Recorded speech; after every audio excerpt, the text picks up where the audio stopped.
All right, shalom, shalom, everyone. This is Yehudah with another School of Knowledge, our class that we have on the Sabbath day. We welcome you to our class. We're glad that you have come and shared your Sabbath with us today.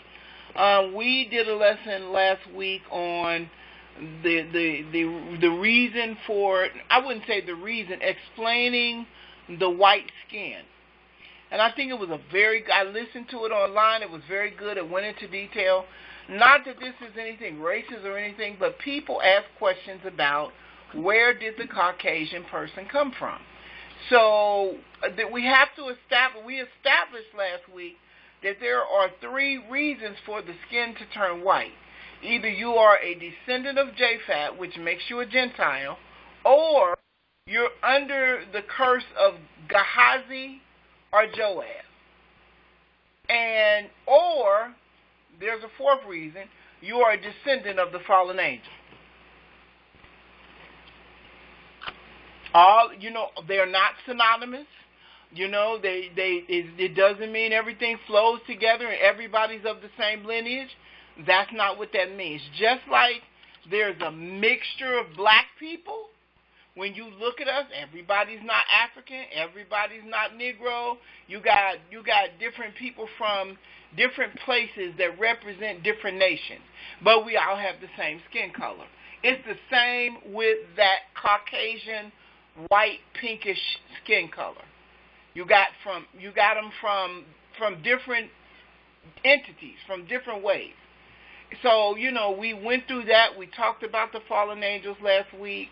We talked about Gehazi, the curse, because he ran after Naaman, and he took the articles of Naaman that Elisha turned down.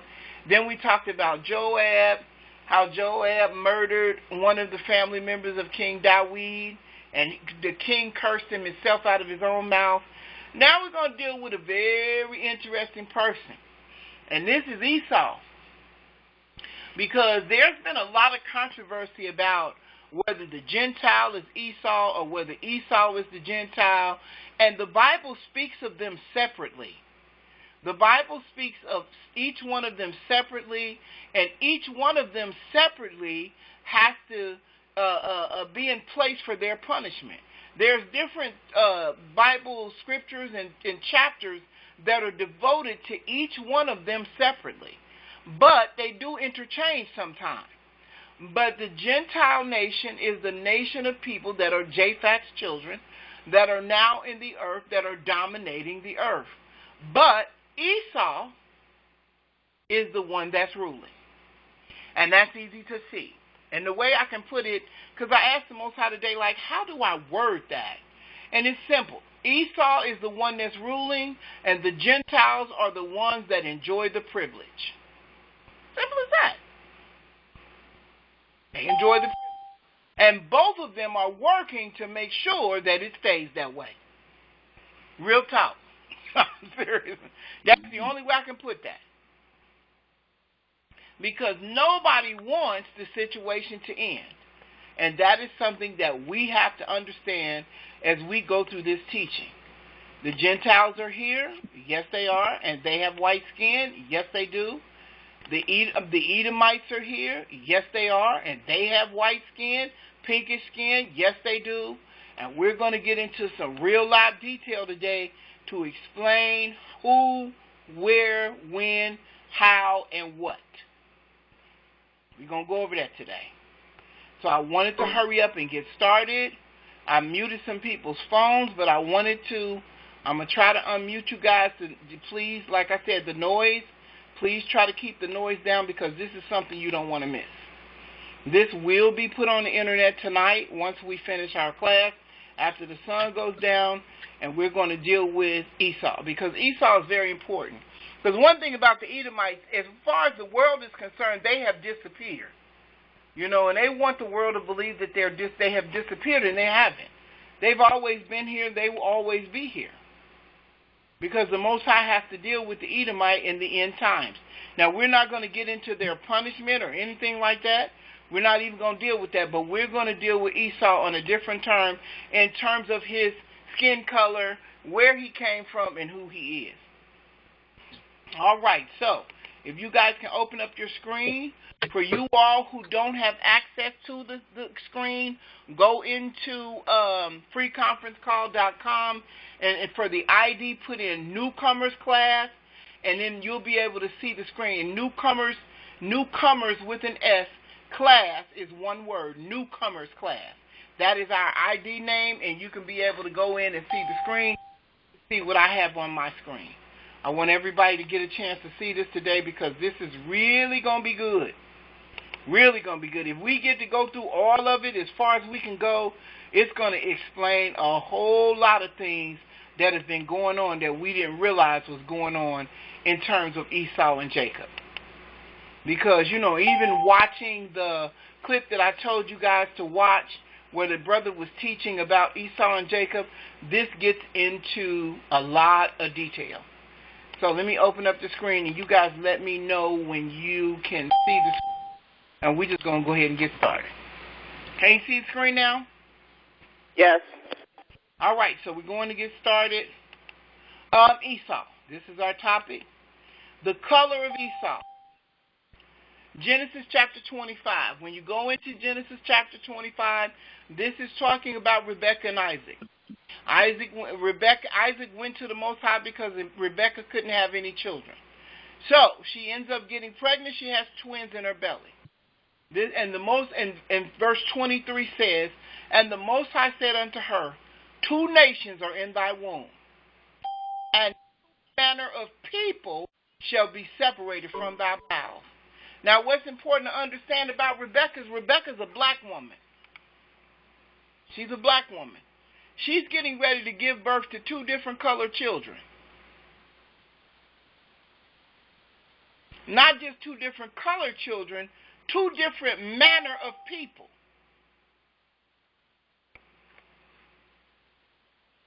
Watch. Here we go. And the one people shall be stronger than the other, and the elder shall serve the younger. It says, and when her days to be delivered were fulfilled, behold, there were twins in her womb. And the first came out red all over like a hairy garment, and they called his name Esau. Now, they never give you a description of Jacob because Jacob looked like everybody else. Because these were black people living in a population around black people. They were just from different nations. So they identify Esau as being red and hairy all over. And after that came his brother out, and his hand took hold of Esau's heel, and his name was called Jacob. And Isaac was 80 years old when she bare them. So how old was Isaac? 60. He was 60 years old when she had those twins. Watch. And the boys grew, and Esau was a cunning hunter, a man of the field, and Jacob was a plain man dwelling in tents. And Isaac loved Esau because he did eat of his venison, but Rebekah loved Jacob. Now, here we go. It says, even though Esau was white, but by description, he sounds like a red-haired, ginger, hairy man. He never saw his skin color white or pure or more beautiful or superior than his own mother. He had a different way. Now, I want you to see this. His father and his twin brother, and in fact, the rest of the people around him. Esau, the father of the white race, which I don't believe this, but I'm just giving this to you, never saw himself as more special because he was red. He was totally different from everybody else. He looked totally different from everybody else. So it's not like she gave birth to, I have 4 children, and all of them are different colors. I have a dark-skinned child. I have a light-skinned child. I have a child that has a little different skin tone than everyone else, and then I have a medium brown-skinned child. None of them are the same color. But this man was totally different from everybody else. Now, a lot of people think that because Esau was and hairy all over, that he is the father of the white race, and that is not true. So let me go on here. If anything, he probably grew up hating that he was different to his own family, as he was completely different race to his own parents. Now we're gonna get to Esau's wives, because this is where the color comes in at. Let's talk about it. Esau's family is again revisited in Genesis chapter 36. This passage names two Canaanite wives, Adah, the daughter of Elon the Hittite, and Aholibamah, the daughter of Anah, daughter of Zibeon the Havite, and a third, Bashemath, Ishmael's daughter, sister of Nabojat. Now somebody tell me, with this lineage, what color are these women? Black. They're black. Yeah. They're black. They're black women. So if you have a black woman and a white man giving birth to children, what color do they usually come out as?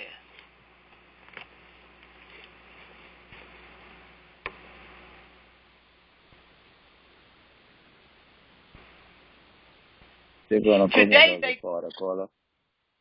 Say that again. They're gonna come out as a part of colors.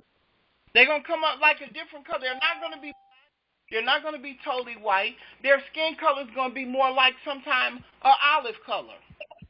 Sometimes their skin is, when you deal with them, sometimes they look more black than they look white, or they look more white than they look black. But they don't. Very usually, they don't lean toward one side or the other. Now, sometimes there's some differences where they can come out looking exactly white. Sometimes they can come out looking exactly black, but I've never seen that before. Watch. Now, these are black women, and matter of fact, let's keep going. These are the wives of Esau. They say he had 6. Okay, let me ask a question, Sister Yaina. Yes, sir. My question is that the only way that you can describe the white people? Is that the only, because they're white? Is that the only way? No, because remember, we have Jacob too. Excuse me? I said, remember, we have Japhet too. What I'm asking is that how do you describe? Do you describe a white woman, white people by being white? Is that the only way that you describe them? I'm not sure what you're asking. Do I describe? What I mean is that you said that the skin color of these people are white. Is that's the only way to describe a white person because they're white?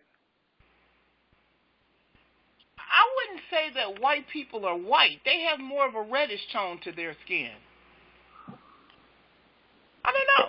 Oh, okay, but what I'm saying is that the only way. You understand? Do they have not? All right, their pigmentation is of a white hue. Let's say. You understand? Right. But is that the only way to describe them? Do they have a white man might have a child by a black woman, and they come out white? You understand? But what about the type of person that they become? Like the black woman has big lips and big nose. You understand? And whatever else that describes that black woman as being a black woman. You understand? And the white man has a different description. You understand? So when they have a child, how do you describe them as being of the black person or of the white person? By their characteristics, by the things that you see. When you understand that Esau was a totally different person, he was a totally different person. I mean, he didn't have the same hair texture. He was totally different from Jacob.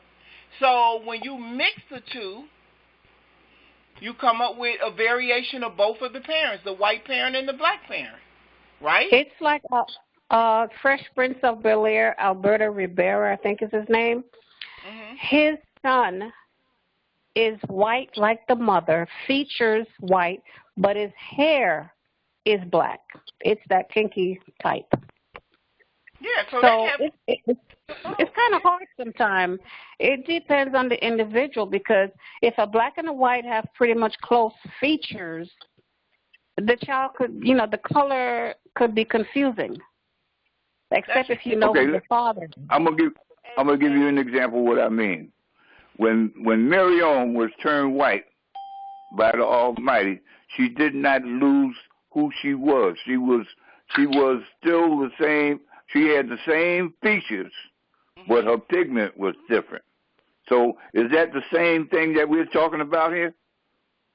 Oh, no, because Miriam was done to her by the Most High to show her that was a sign of leprosy for them people that had leprosy. No, it's not. It's totally different, because Esau was a totally different person than Jacob and them. They gave birth to a different, and he said, two manner of people.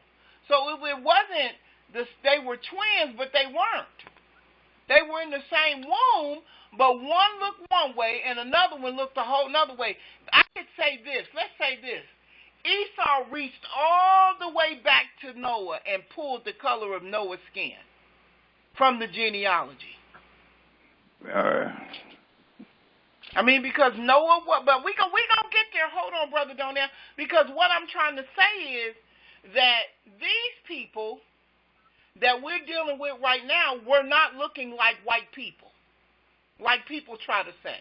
They weren't looking like white people because they were mixed with, their mothers were black. Esau liked black women. He had children by black women. These women were black women from the nations that were used, that the Most High used to put off the land of Canaan.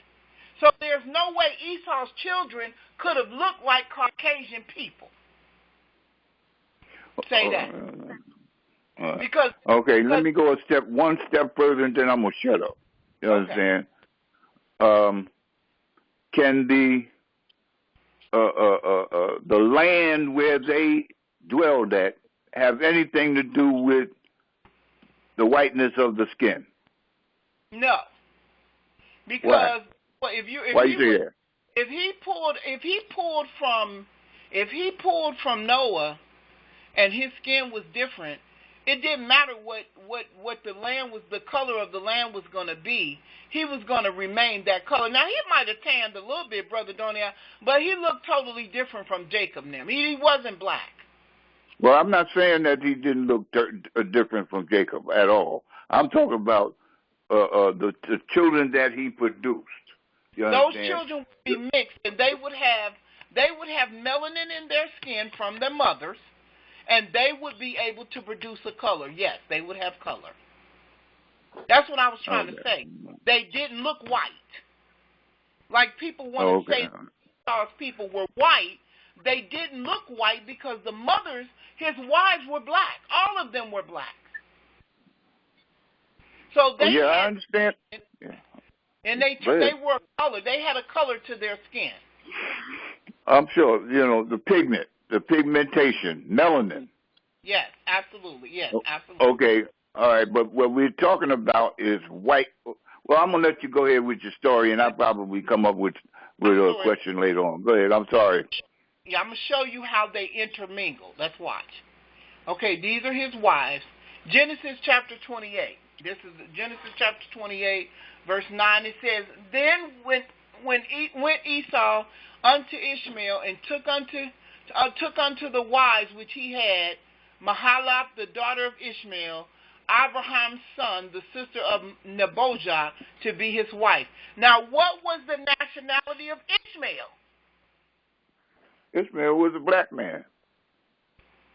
He was a black man, but what was his nationality? His father was an Israelite, and his mother was what? He was a Hebrew Israelite. Egyptian. He was Egyptian. Both of his parents were black. So but he was a Hebrew Israelite. He wasn't no Egyptian. He was a Hebrew. He couldn't have been a Hebrew Israelite. Hebrew. Hebrew only. He wasn't an Israelite, Brother Donia. He was a Hebrew. No, I said he was a Hebrew. He wasn't no Egyptian. Right. He wasn't an Egyptian.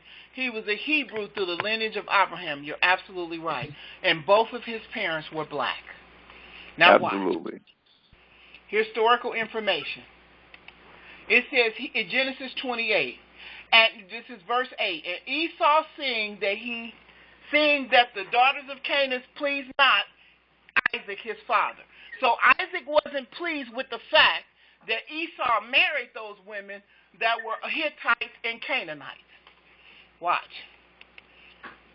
Then went Esau unto Ishmael and took unto the wives which he had Mahalath, the daughter of Ishmael, Abraham's son, the sister of Nebuchadnezzar, to be his wife. Most blacks who understand this truth are sadly under the impression that all black people are descendants of Jacob. Their logic is that if all white people are descendants of Esau, then all black people are from Jacob. But they fail to remember that all people of different pagan nations were there before Jacob and Esau, and they were all black. This includes Africans. Everybody was black. The land of milk and honey, which was Canaan, where Isaac and his wife Rebekah and their 2 boys dwelt, they lived among the pagan African Canaanites. Okay, now we're going to move on here. Now we're Okay, hold on 1 second. Let me ask a question here. See, this happened during the time of Abraham and the production of Jacob and Esau. You understand? Japheth had already been. They was already white folks. There was already white folks. There was. You understand? Because Japheth came long time before Jacob, Esau, and Jacob and them. They had already been. Japheth had already cohabitated and was the progenitor of the European nations who were Europeans, who were white. They were white already. That's true. You understand? So Esau had nothing to do with European people. Period. Not yet. Wait. We on our way there. Yes, he did. But we got to go there first. We got to see how they intermingle. Because one thing about it, I'm gonna walk you through Esau's sons and show you where they connected with the European people. I'm gonna show you. But they had nothing to do with creating no whiteness. They had nothing to do with that. No, they did not. And that's what I'm bringing out. Esau had nothing to do with creating European people because his wives were black. And when he came together with those black women, the children of Esau couldn't have been white people. Oh, I understood. I understand that. You're absolutely correct. I'm gonna shut my mouth. All right. Absolutely. That's what I'm trying to say. That even though he was a different color than his mother and father, he was attracted to black women, and he gave birth to children that were a mixture of the nations that those people were from, and those who lived in the land of Canaan were black people. You guys give me 1 second.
Okay, are you guys there? Yeah. Yeah. Okay.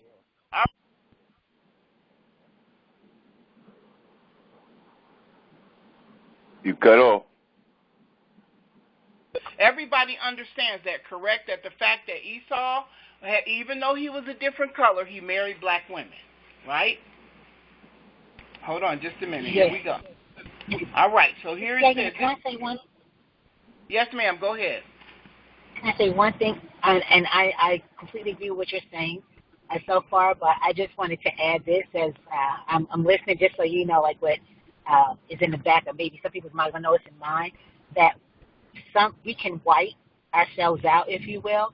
Like if you look at Chris Brown and Nick Cannon, like their kids, they look like white kids. And one more of them go with a white person, there will be no evidence of anything black about them. So I think that may be in part why some of them are light-skinned. And I'm on my way there. Believe me, I am. It says, and I'm definitely on my way there. It says, and remember this, Esau, the first white man, which we know he was a different color, actually took his wives from the African Canaanites. There were no white women. All women were black, so he could not have married a white girl. It was none. Everybody around them were black. Just to make that clear. Esau was actually attracted to pagan African Canaanites. Hence, it grieved his Elohim, fearing his mother and father so much. He was attracted to these women, and these are the women that he married. So Esau was attracted to pagan, black, African women.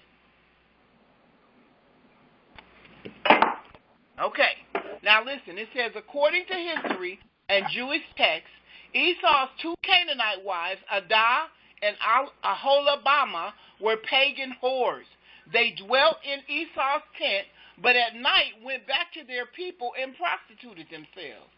Because these two wives were such a thorn in the flesh to his mother Rebekah, he then decided to take on a third wife, the daughter of Ishmael, Bashemath, to please his parents.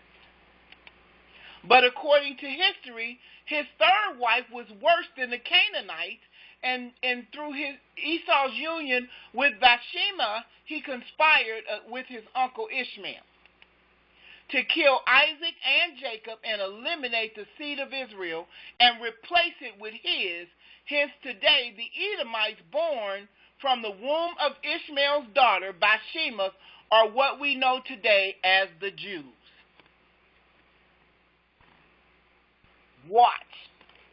I'm getting ready to show you something. What are you reading from? What are you reading from? I'll get you the text. I didn't put the resource in here, but I'll get it for you.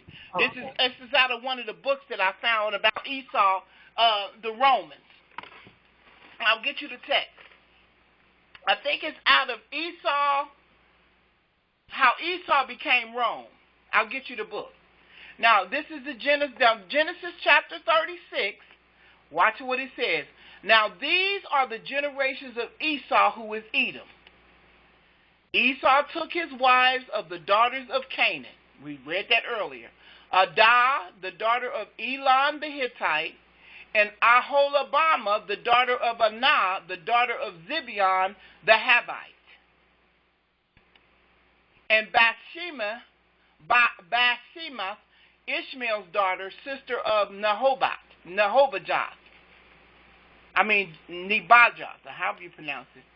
And Adah bare to Esau Eliphaz, and Bashemath bare Reuel. These are his sons. And Aholibamah bare Jeshus, and Jalam, and Korah. These are the sons of Esau, which were born to him in the land of Canaan. Esau took his wives and his sons and his daughters and all persons of his house and his cattle and all his beasts and all his substance which he had gotten in the land of Canaan, and went into the country from the face of his brother Jacob. For their riches were more than they might dwell together, and the land wherein they were strangers could not bear them because of their cattle. So both of them were very wealthy. Thus dwelt Esau in Mount Seir. Esau is Edom. So for anybody who don't know, Esau is the Edomites. Watch. And these are the generations of Esau, the father of the Edomites in Mount Seir. These are the names of Esau's sons: Eliphaz, the daughter of Adah, the wife of Esau; Reuel, the son of Basemath, the wife of Esau. The sons of Eliphaz were Teman, Omar, Zepho, Gatham, and Kenaz. And Timnah was concubine to Eliphaz, Esau's son, and she bare to Eliphaz Amalek. These were the sons of Adah, Esau's wife. Now, this is very important to understand this lineage, because now, hold on, let me get this done, and I'm going to go back. And because through this lineage right here is where Rome comes in. And we're going to get into some history of Rome in a minute. But we have to understand that he had these wives, these black women, and they gave birth to these sons, and these sons, in turn, went out into the world and mixed with some of Japhet's sons and daughters.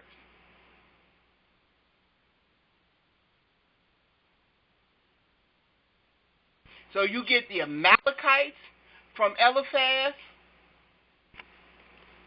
and a couple of the other ones that we run into that are against the children of Israel in the Old Testament. And these are the sons of Reuel: Nahath, Zerah, Shammah, Mizah. These were the sons of Basemath, Esau's wife.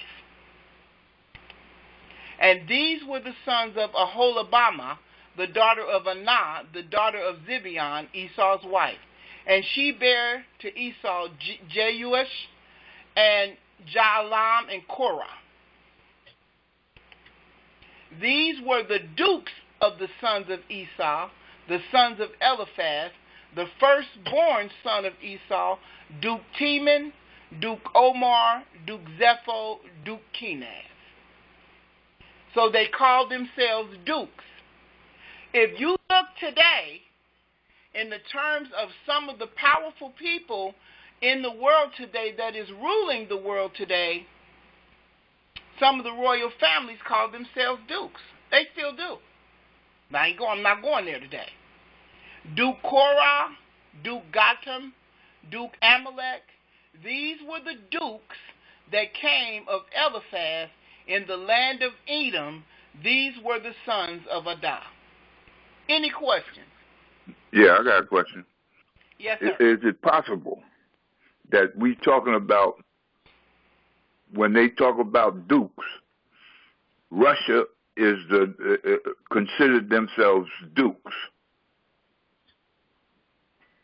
Well, when you talk about the European nation, I've never heard Russia call themselves dukes, but they may. If you say so, I believe you. I really haven't researched that the dukedom or the titles of being dukes all over the world yet. I haven't really researched that, but I mean, it could be, it's possible. Well, you know, the information is out there because I've got paperwork on that.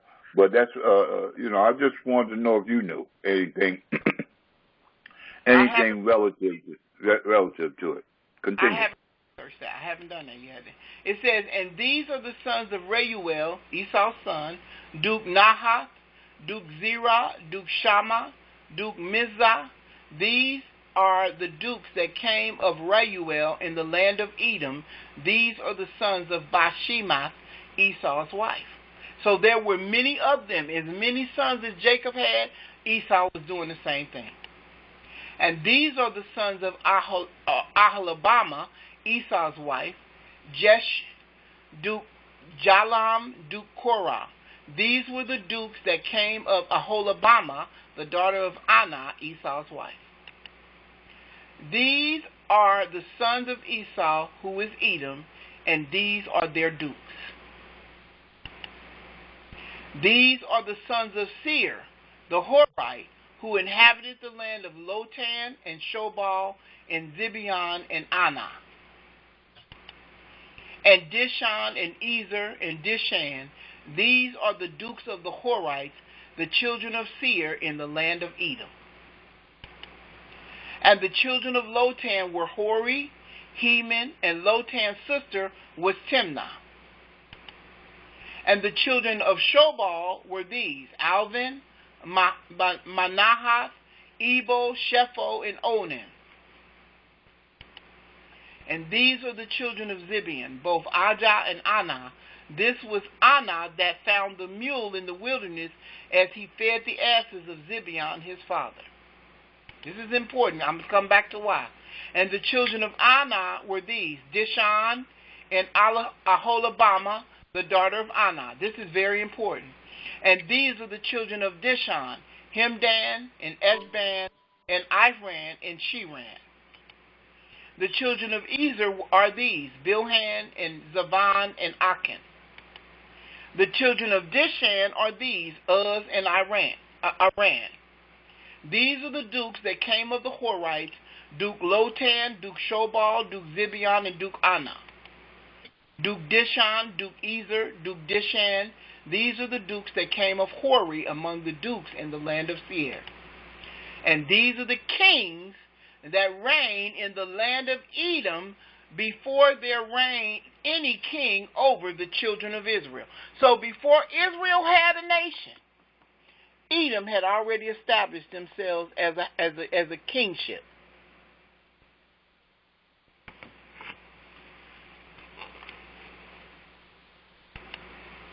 And Bela, the son of Beor, reigned in Edom, and the name of his city was Dinhaba.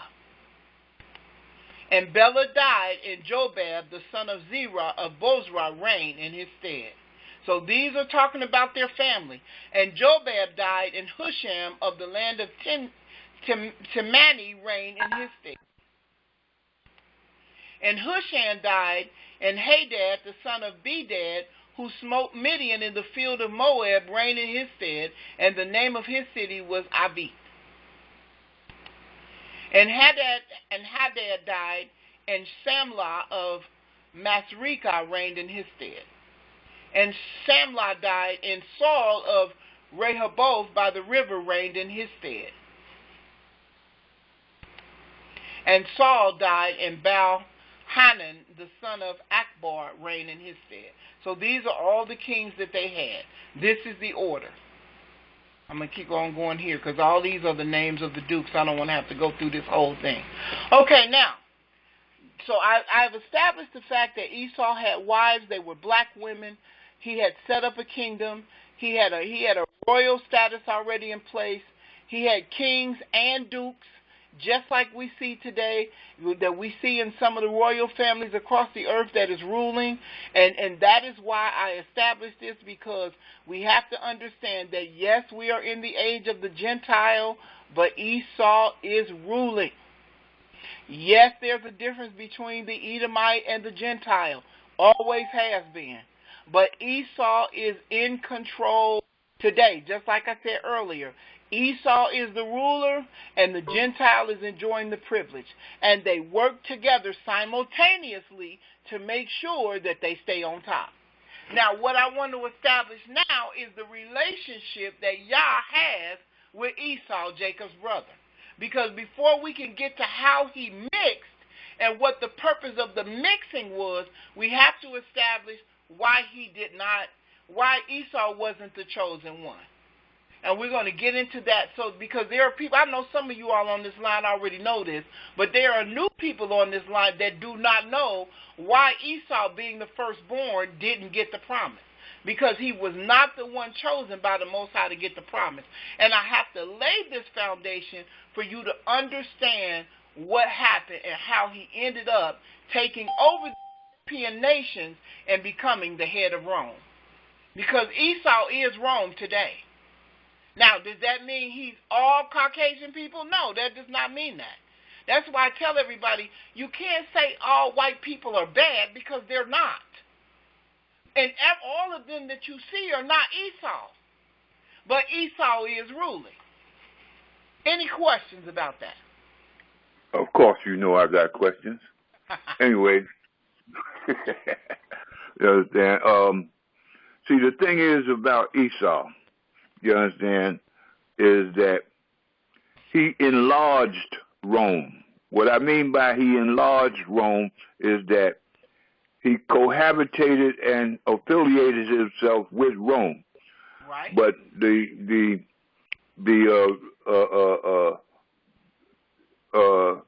and why he's considered Rome, or he's considered, he worked behind the scenes in creating the Roman rule.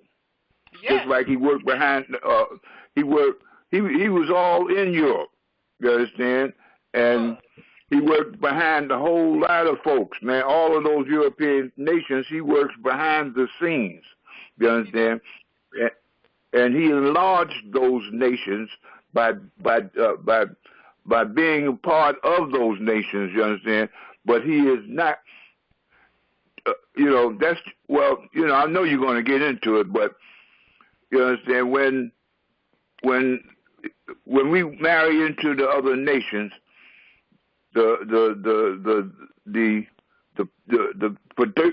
when we produce children, you understand, the child is of the male. The male is the one that, it might be a female, it might be a male, but the bloodline is of the father is of the father. Is not. Right. Go ahead. I'm sorry. Everything you're saying is true. Everything is correct. So guess what? If Esau married into Rome, then that would say that Rome is Hebrews. They're not Israelites, but they're Hebrews.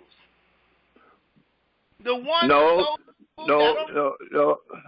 We can't say. See, what happened is the stronger bloodline is the of the class of who we become. The stronger bloodline. You understand? They call it today the DNA. You understand? But the stronger is the one that rules. You understand? And because the land didn't change from Rome to Esau, the land remained Rome. You understand? And Esau was just they just enlarged that. That's just like a person come. Go ahead. Now just hold on. I'm gonna get to that. I know where you're going, but let me finish this. Go ahead. Let me get to this. Yah and Esau. Talk about Yah and Esau. Malachi chapter 1. It says, "The burden of the word of the Most High to Israel by Malachi. I have loved you, saith the Most High. Yet ye say, wherein hast thou loved us? Was not Esau Jacob's brother, saith the Most High? Yet I loved Jacob." And watch what he says about Esau. "And I hated Esau, and laid his mountains and his heritage waste for the dragons of the wilderness."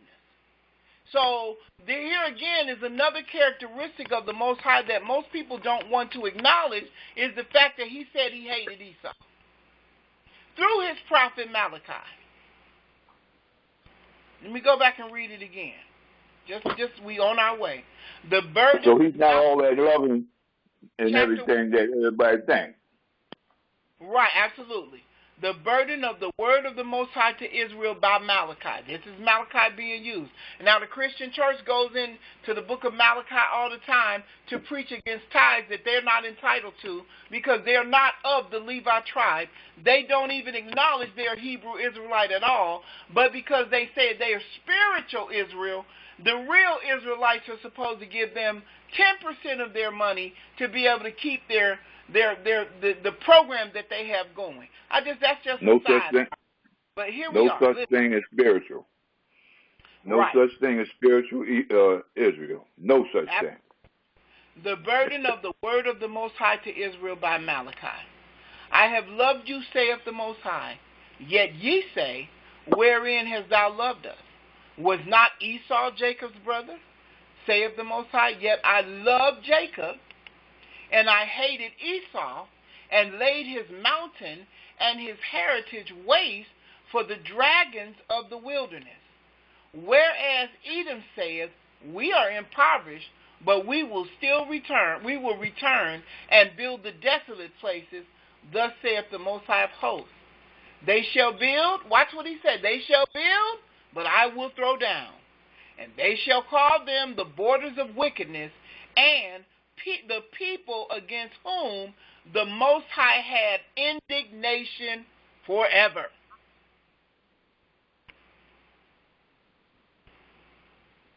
Any questions to that? I mean, because that's pretty rough right there. I want to say that where the land that the Almighty was talking about that Esau lived in, where was that at?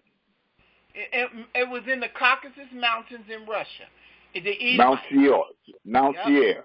Yes, sir. Okay, yes, sir. That was the Caucasus Mountains. So what we're talking about here is the Caucasus. Those people were called Caucasus. You understand? Even though Esau, they were of the Caucasus Mountains.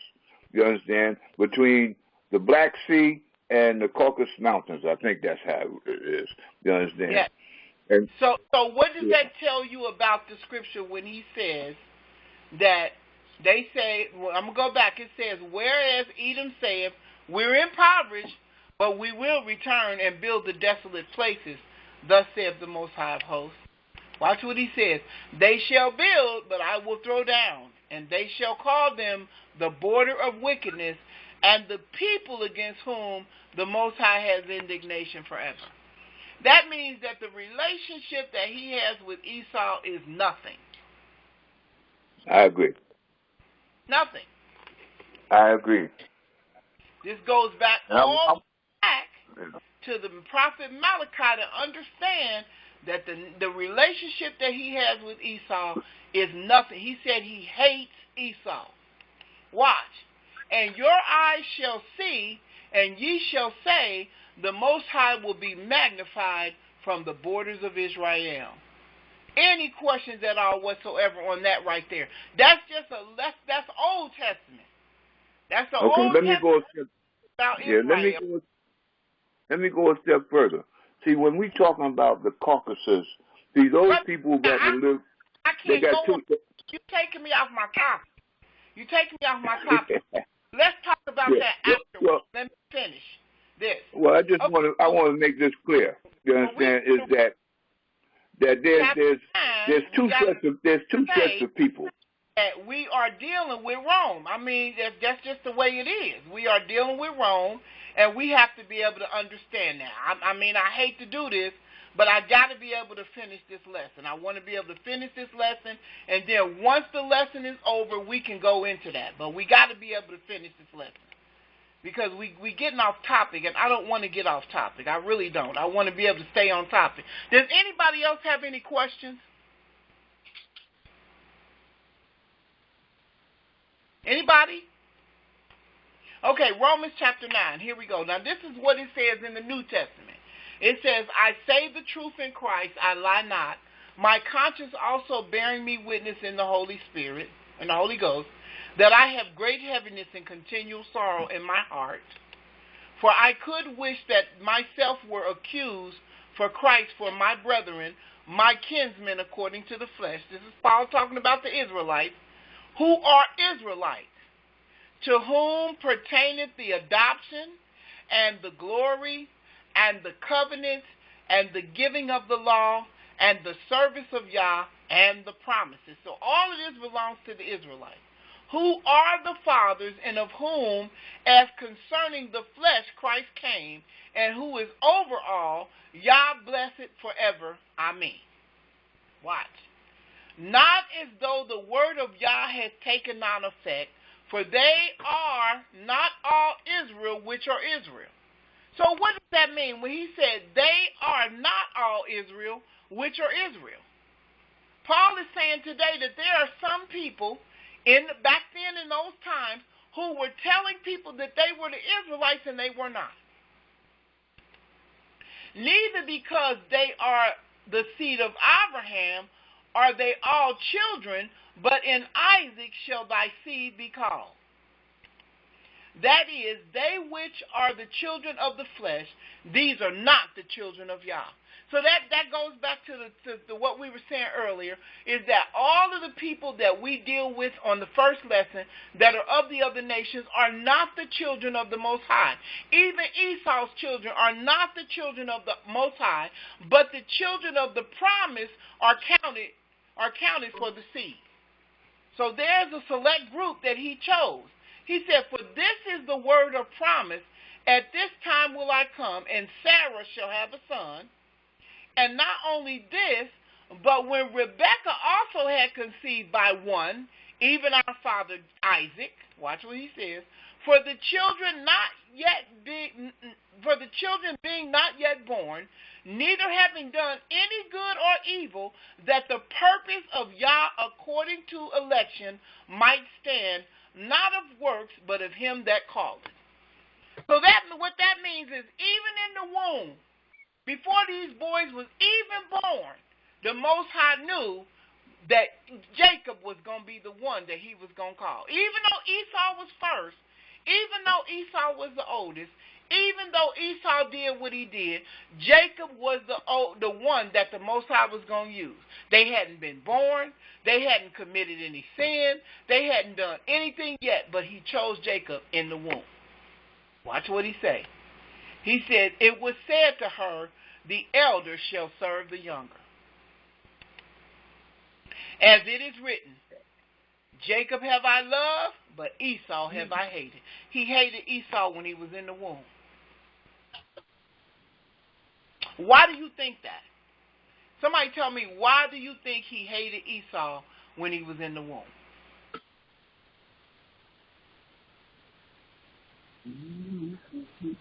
Because he was of a different nation. You think because he was of a different nation? Okay. Anybody else? He created him for his own purpose. There you go. Yes, he created him for his own purpose. That's why I tell everybody has a part to play. He created him for his own purpose. And like you said, he was of a different nation. Everybody has a part to play. Everybody has something to do. And some people are, like Sister Afion said, you don't know what side you own before this thing is all over with. Watch what he says. What shall we say then? What? Is there unrighteousness with Yah? Yah forbid. He said, is he doing something wrong? No. Watch. For he said to Moshe, I will have mercy on whom I will have mercy, and I will have compassion on whom I will have compassion. He says, so then it is not of him that willeth, nor of him that runneth, but of Yah that shows mercy. In other words, it don't matter what you do, you're going to play your part. If this ain't deep, I don't know what is. It doesn't matter what you think your part is or what side you think you own, you're going to do what the Most High tell you to do. He said it's not of him that have his own will or him that try to do the most, but it's Yah that showeth mercy. Watch what he says. For the scripture said unto Pharaoh, even for this same purpose have I raised thee up. Oh, my goodness. He said, he told Pharaoh, for this reason was you even born in the first place. Why? That I might show my power in thee, and that my name might be declared throughout all the earth. Can you imagine? Yep. It's like the whole script have already been orchestrated by the Most High. Oh, you better. Would you say that again, sis, one more time? The whole script has been orchestrated by the Most High. Absolutely. And everybody that's born into this earth is born into this earth for a purpose. True. Say again, brother. I said that's so true. It is. For the scripture some have to fulfill the good, some have to fulfill the bad. Oh, I'm on my way there. Even for this same purpose have I raised thee up, that I might show my power in thee, and that my name might be declared through all the earth. Watch what he says. This is Romans. Therefore hath he mercy on whom he will have mercy, and on whom he will harden. So you don't know. You could be on the good side, or you could be on the bad side. You could be, and now you understand where Esau played his part. Y'all designed him that way. He designed him that way. In the womb, he designed him to be that way. He designed Esau to be unrighteous. Watch what he says. Therefore have he mercy on whom he will have mercy, and on whom he will harden. He hardened Pharaoh's heart. Even though Pharaoh wanted to do right, he couldn't do it anyway because Yah hardened his heart. Watch. I'm telling y'all, this is like a gigantic play that everybody is playing their part. It's a gigantic play. Everybody's playing their part, and you have a part to play, and you don't know what. And Yah is the director. He the director of the. You better say that. You better say that. You better say that again. He is the director of the play, and you gonna play your part. Watch what it said. Watch. Thou will say then unto me, why doeth he yet find fault? He said, well, what's the purpose then? Why he find fault? For who have resisted his will? Why? But, oh man, who art thou that thou repliest against Yah? Shall the thing formed say to him that formed it, why hast thou made thus? He said, you don't even have no choice in this matter. You're going to be born, and you're going to do what you're told, and guess what you're going to do? You're going to play your part. Watch. Have not the potter power over the clay? Of the same, somebody's making noise, somebody's making some noise. To make one vessel unto honor and another unto dishonor? What does that mean?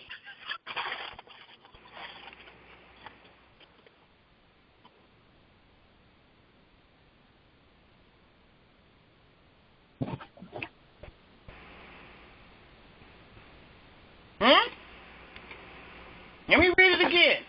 Have not the potter power over the clay of the same lump, to make one vessel unto honor and another unto dishonor? What does that mean? Doesn't mean that God designed you for a specific purpose. He designed honor or dishonor. He designed you for a specific purpose. That is correct. And also, guess what? Two babies can come out of the same womb, and one can be good and one can be evil. You can come out of the same stump, out of Abraham, out of Isaac, the same root, but God determines your future. Yeah, come on, sis. That means he does what he wants to do. He does what he wants to do. When he want to do it, how he want to do it, who he want to do it with, and you going to play your part. One to honor, they came out of the same mama. They was born out of the same womb. One came first, and the other was holding on to his heel, and the other one came second. But he said, Jacob have I loved, and what he said, Esau have I hated. Also, Sister Yanina, this is not an issue of the flesh. No. That's what he said. He said, this is not to him that willeth, nor to him that runneth. But this is up to Yah. That's why somebody asked me, well, can people of the same family be evil? Yeah. Clearly. Yeah. Just like Cain and Abel. Cain was the serpent, devil seed. And Abel was the godly seed. Absolutely. One vessel to honor and another unto dishonor. You can be born from the same mama, and Yah can design you to be evil, and you won't make it, and your brother will. Or your sister will. That's why everybody, I'm telling you, when the time comes, you can't wait on nobody. You better work out your own soul salvation with fear and trembling, because you don't know what the Most High has put in another person's heart and whether they're going to make it or not. And some people struggling, I don't want to leave my family. You don't know whether, you don't know what's what at this point. And the fact that your eyes is open and you know the truth, you got to make moves and do what he tell you to do when the time that he tell you. Is this good or what? Yep. Glory to Yah. Because we understanding more about our Elohim every day to let it know everything ain't cut and dry.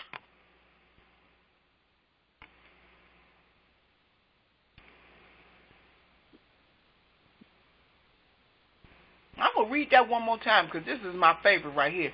Have not potter power over the clay of the same lump, that means the same family, to make one vessel unto honor and another unto dishonor?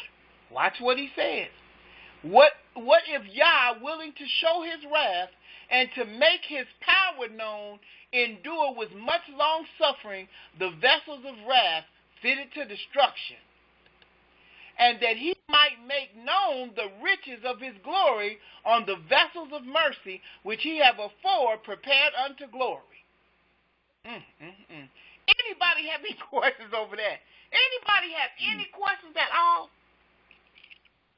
I mean, we could really stop right there. That's so rich right there. You could just take that and go into a whole nother section.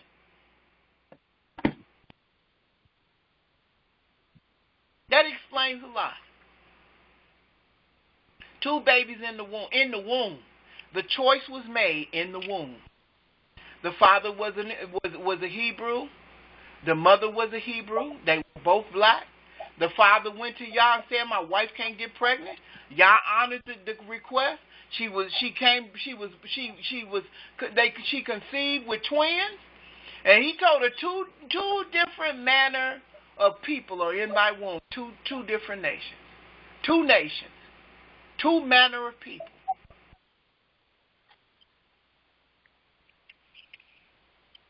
One to honor and one to dishonor. One I love and one I hated. Yeah, I find that interesting that he created something that he hated. That's interesting. Yes, sir. Learned something today about our Elohim, didn't he? He created it. Came out the womb the way. Esau came out the way he was supposed to be. Esau grew up as a man, as a child, the way he was going to be as a man. All the red pottage and the selling of his birthright, that was all preordained. And y'all knew he was going to do that. He set him up just like he set up Pharaoh. Oh, yeah. Pharaoh couldn't have played another part. He had to be Pharaoh. Esau couldn't have played another part. He has to be Esau. Oh, yes. You can't play another part. You have to be Israel.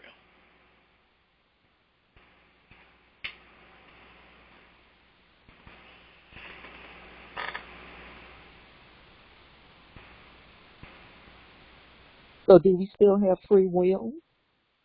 That's a good question, ain't it? Yeah, you do. You have free will to do what he tells you to do. Now, you have a choice and to not do it. you have will to be obedient if you of course. Or guess what? Or you can choose not to be obedient, but you know what to do. You know what the end gonna be. Yeah. And an example of that is Jonah. When Jonah didn't do what he's supposed to do, he was swallowed up by a fish. So you got to do what he's supposed to do. Hello. Yeah, you got free will to do what he tells you to do. That's the closest I can get. Predestination. You're predestined to be certain things. Yes, ma'am. Yes, ma'am. Yes, ma'am. Woo! This is something else right here. I mean, when I read that, I was scratching my head like, whoa, I done read over that 1,000,000 times, and it just blew past my mind. You know, it's like one of the things where he say, get to know me, see what this is. You know, I want you to read it slow down. And I said, oh, the vessels are from the same lump. Woo! Let me go back to that. Romans 9:21. Have not the potter power over the clay of the same lump to make one vessel unto honor and another unto dishonor? So when you make something of dishonor, you start that from the beginning. That's why I tell you, if you conscious today and you know you Israel, you need to give Yah some praise. And you keeping the Sabbath, and this is nothing but the grace of the Most High Yah.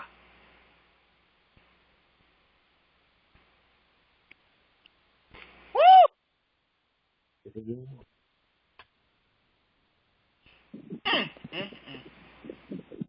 Any questions, comments, or concerns? It doesn't say that one was made perfect and the other not perfect either.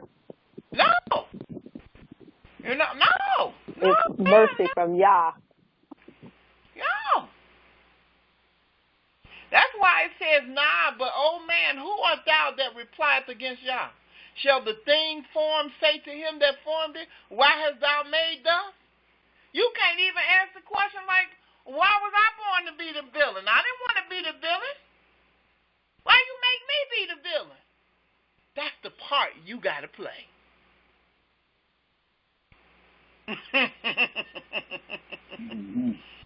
Woo, that is cool. Somebody said, you better believe that's one of them.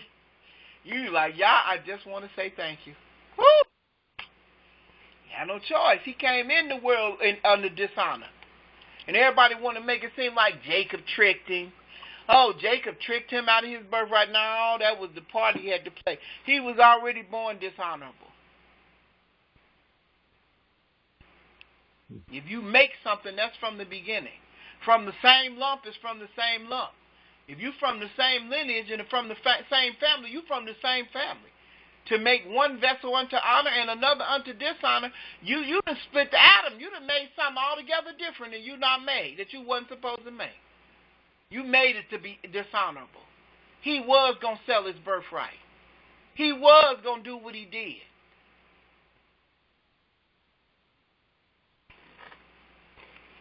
You have an evil heart, you know. But everything was ordained by the Most High himself. Born with it. He was born with an evil heart. He was born with an evil heart.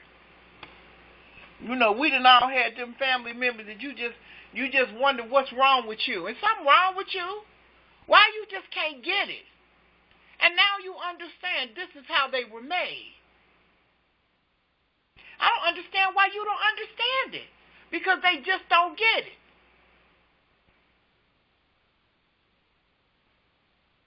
When you have a person that's continually being committed to the prison system over and over and over again, it's like you didn't get it the first time. It's not in their DNA to understand it.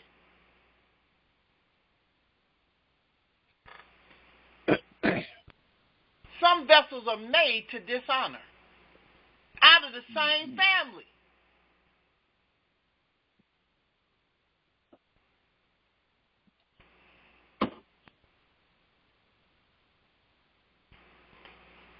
Any other questions? I mean, this is some good stuff. This is, like I said, we could really stop right here, but I ain't going to do it. Because that's enough for you to chew on for the next 2 weeks. Like, man, y'all is something else.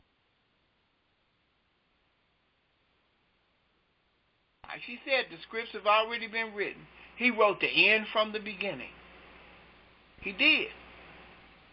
Some to honor, some to dishonor. Some in the same family. Some gonna make it, and some ain't. Some gonna leave when we leave, some gonna stay behind. Mm-hmm.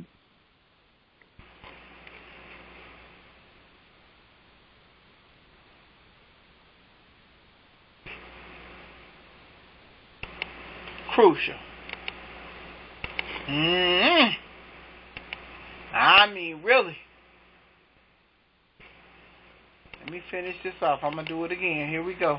It says, what if Yah, willing to show his wrath and to make his power known, endured with much long suffering the vessels of wrath fitted to destruction?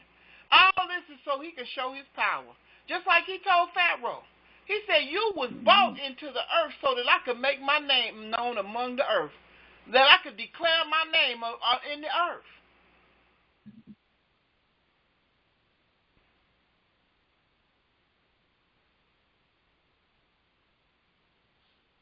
He want to show his wrath and to make his power known, so he has much long suffering for the vessels of wrath fitted for destruction.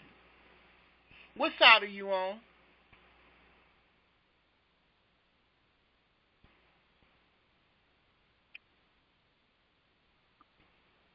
I'm just saying.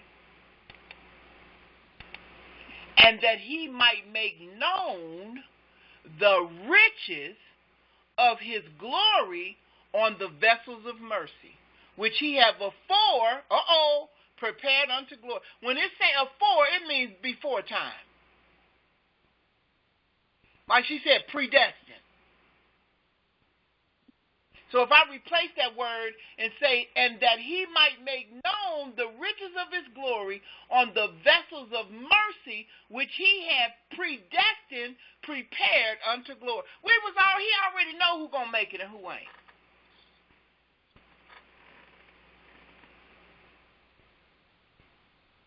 And some of them family members that don't get it, they won't get it.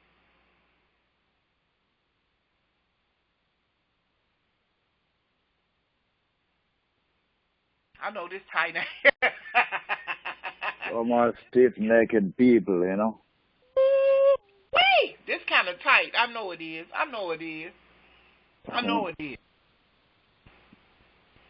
Man, oh man.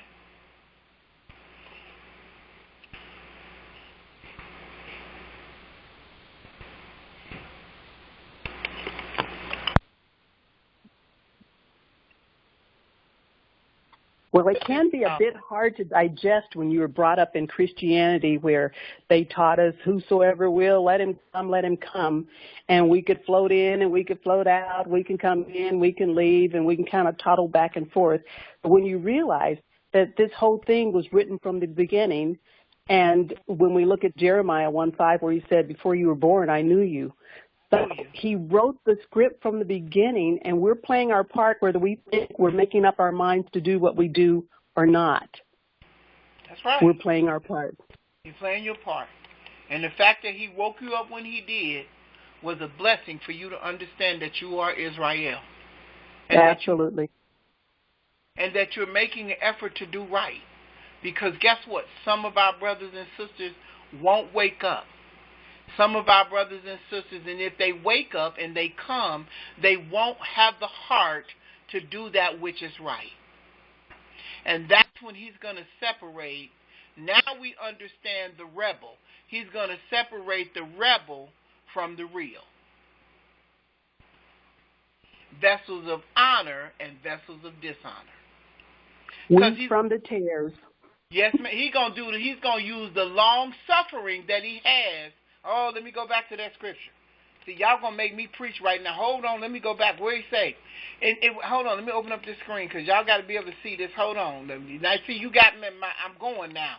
He said, what if Yah, now listen to this, willing to show his wrath and to make his power known, endure with much long suffering the vessels of wrath fitted to destruction. He's going to use his long suffering of the ones that are fitted to destruction, that are a part of Israel. Guess why? Just to make it easier for you to make the move that you need to make. But they still not going to make it. Because when we get where we going, he's going to separate the rebels from the real. Woo! Woo! I know. Crucial. Every man for himself. That means children. That means family.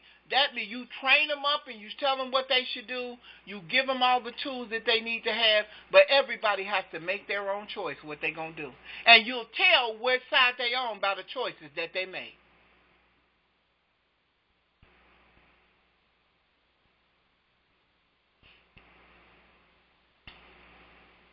I know that's hard. I know that's hard to take. I know it is. But see, this is one of them situations where you got to stop and absorb this and understand you learned something different about your Elohim today. And we can go on and go into Esau, but when he throws these nuggets at you, you got to stop and digest this and understand you learned something different about your Elohim today. Because he said he hated Esau. And everybody wondered, why does he hate something he's not supposed to hate, because he's a God of love. But he made Esau a vessel of dishonor before he was born. Because in the womb is where the Most High gave the prophecy that you're going to have two different manner of people, two manner of nations.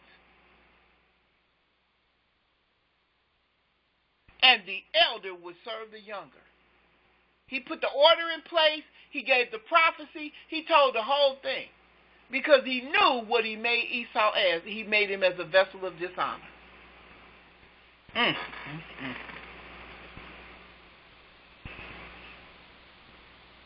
That is off the chain. I mean, that right there is enough for you to say, wow. And then the lady said, do we have free choice? Yeah, you got a choice to do his will. Because if you don't, you know what the end going to be.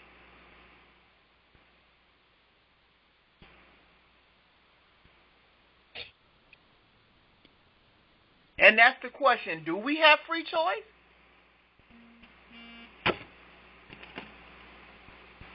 You do. Somebody texted me and said, wow. Do we have free choice? Yes, ma'am, we do. We have the choice to do what we were made for. There you go. Joe, you got the choice to do what you told. What you made for. Look at. You shall know the tree fruit it bears. Look at Nineveh. How Nineveh changed. Yeah. They had a choice. They had a choice. Mm-hmm. Yeah, they did. When old boy came there preaching destruction to them, the king, all the way down to the lowest person, even the animals, they were all dressed in black sackcloth as well as ashes, and they were mourning. And Yah stayed his destruction of that city. He sure did. For 40 years. But guess what? Not before the person who was to deliver the message had to be taught a lesson. Because he didn't have no choice. Because he wanted that city gone. He had no choice. He tried to run. He said, I ain't going. Yes, ma'am. Can you imagine? You cannot run from the Creator, you know. He had to run. He said, I ain't going. Because I know what you're going to do. You ain't going to do nothing but forgive him anyway, so it ain't no reason for me to go. What's the purpose? I ain't going. Now, y'all could have said, okay, well, you're not going. That's your choice. Did he have a choice? Nope. No. No. Because he fixed it where he had to make a decision in the belly of the whale. You going now? No choice. Right. You think you're going to make it now? You're going to do it now? Or now you need something else to help you persuade? Because this is like he take the rough road, the rougher road he take. So you got it now, or you need some more persuasion? Because whatever you need, this is the part you're supposed to play. But see, that's why I said, when you go back to Pharaoh or any of the evil kings, right? Whether they are Israelite or whatever nationality, but especially Pharaoh. Yeah. Pharaoh saw the power of the Most High destroying his country, but because of the hardness of his heart, he didn't want to change. He wouldn't change, even though the Most High was tearing up his nation. So he had a choice to go on to back off, but he didn't want to do it because of the pride of Egypt. Because he kept hearing people telling him, "Oh, you're not going to have your city built. You're not going to have a city built for your sons. You're not going to be doing this and doing that. You need to make the Hebrews pay." And he was listening to them rather than listening to the Most High through Moses and Aaron. Well, let's see. Let's go back. Let's see if that's true. Let's go back. Let's go all the way back. We're going to go back. All right, here we go. Let's read 17, Romans 17. And I'm going to ask everybody the same question. For the scripture saith unto Pharaoh, even for this same purpose have I raised thee up, that I might show my power in thee, and that my name might be declared through all the earth. Watch. For therefore hath he mercy on whom he will have mercy, and on whom he will harden. Now, and let me ask the question. Did Pharaoh have a choice?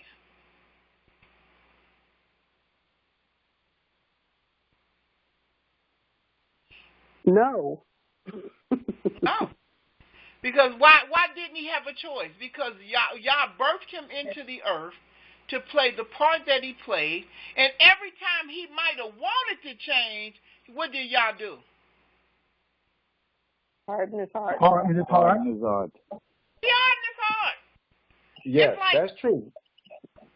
But Pharaoh did. He was thinking about changing his mind.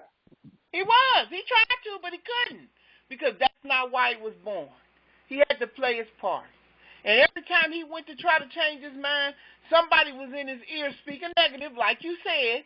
And he was like, well, no, I ain't going. And guess what the Most High did? He hardened his heart. And usually when you get your heart hardened like that, it's because of pride.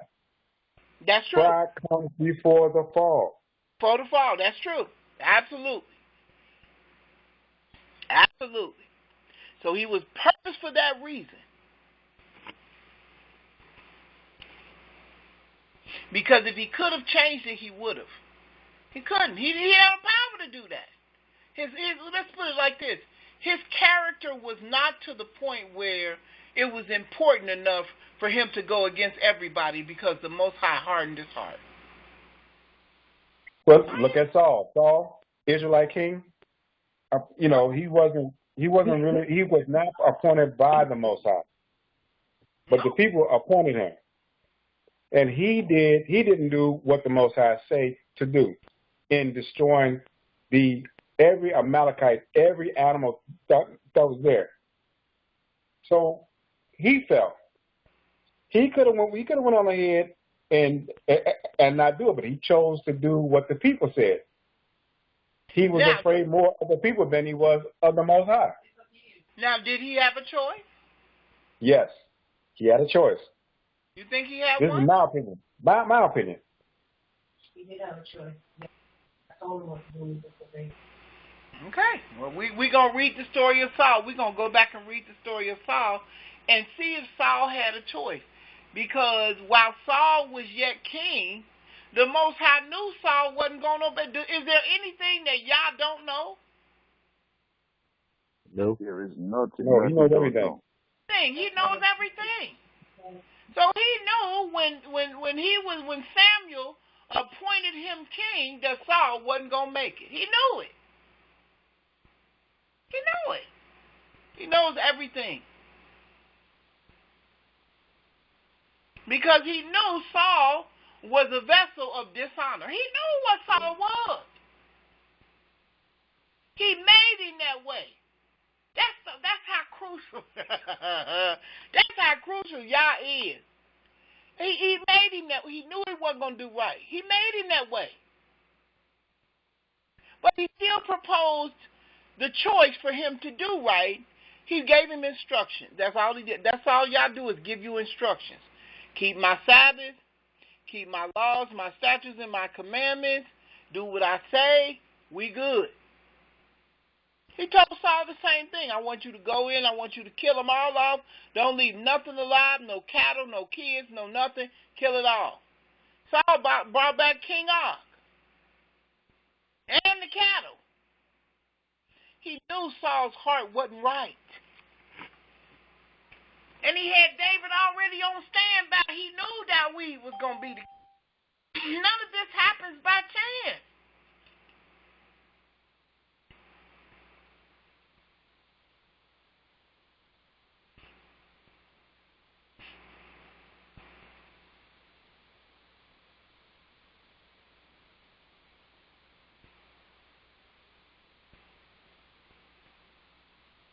He knew. This is how powerful he is. That's why I said today, for us to be conscious and to be woke and to be making an effort and to be trying is a blessing from the Most High Yah. Now, everybody on this line ain't. Everybody on this line don't do everything they supposed to do. Everybody on this line is not following the letter to the letter. They're not. But I don't worry about that. I worry about Yaina.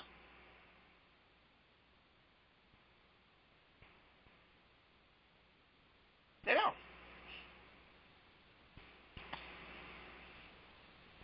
No, they do what they want to do. Everybody don't do it to the letter.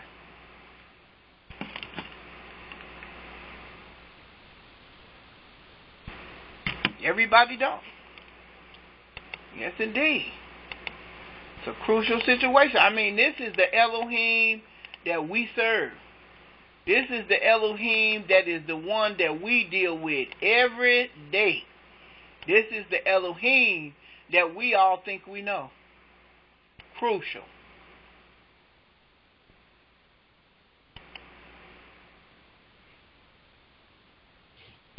Critical. We get to know him. We got to understand who we dealing with. We just not dealing with any and everybody. He do it the way he do it. And you're going to find what she said. Do we have free will? You do. You have free will to follow instructions. That I'll never forget that. It would behoove you to do what he tell you to do. I mean, real talk. If you can. If you can. Right. Exactly. Off the chain. It would behoove you to understand that this thing is bigger than us. Nothing happens by chance. The script was written in the beginning, and he wrote the end from the beginning. So he knows everybody's part that they're going to play.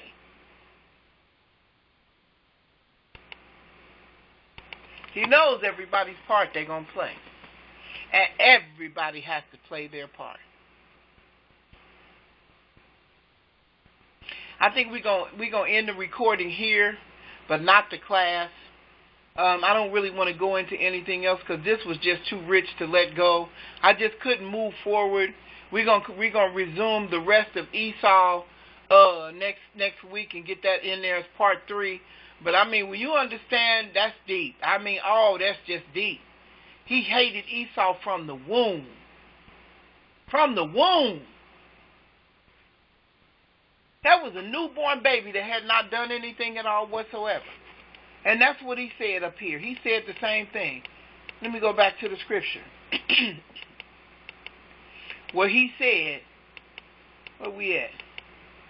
Right, verse 11. For the children being not yet born, neither having done any good or evil, that the purpose of Yah according to the election might stand, not of works, but of him that calleth. It wasn't nothing Esau could do to change the situation. It was the way he had it. A vessel of honor and a vessel of dishonor. And he begged for a blessing from Isaac. And Isaac did the best he could. You know, for a little time, it was never going to give him the rulership later. Absolutely. Beg for the blessing. You got that right. Absolutely. And then he said unto her, the elder shall serve the younger. The order was set in place before the babies was even born.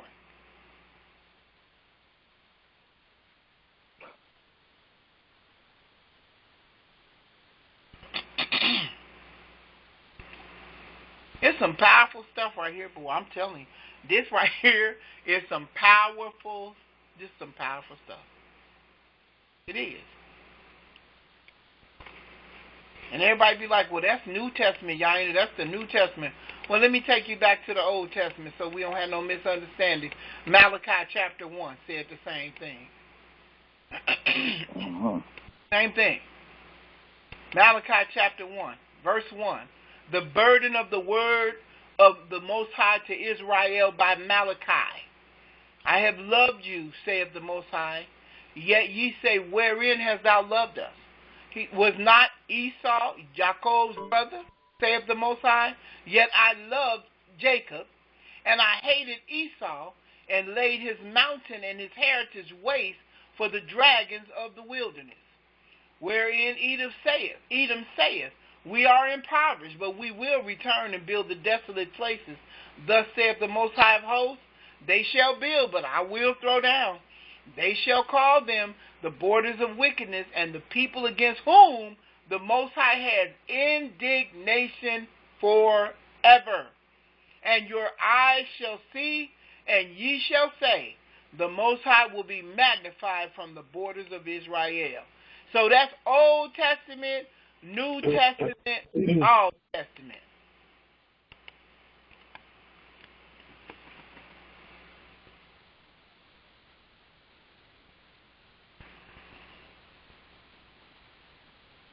He is the orchestrator of all things. He is the director of all things. And all of our people, that's Israel, among our own people, we have vessels of honor and we have vessels of dishonor. We have those that's going to make it, and we have those that ain't going to make it. And everybody's going to be hollering, I'm an Israelite, I'm an Israelite. Very well might be, but he is going to get rid of the rebels when we get to where we're going, because everybody wasn't made to make it, even though you were born of Jacob, clearly. And on that note, I'm going to end the recording. I thank you all for spending your Sabbath with us. I hope that this has been a blessing for you. This wasn't the way that I intended on going today, but this is the way the Most High wanted it to go, and we will be obedient over all things, and I just want to say thank you for spending your Sabbath with us. Please join us on our radio show tomorrow at 3:30 p.m. Eastern Standard Time, and the number is 718-664-9551. Shalom, shalom, everyone, and thank you for joining us. Now I'm going to cut off the recording.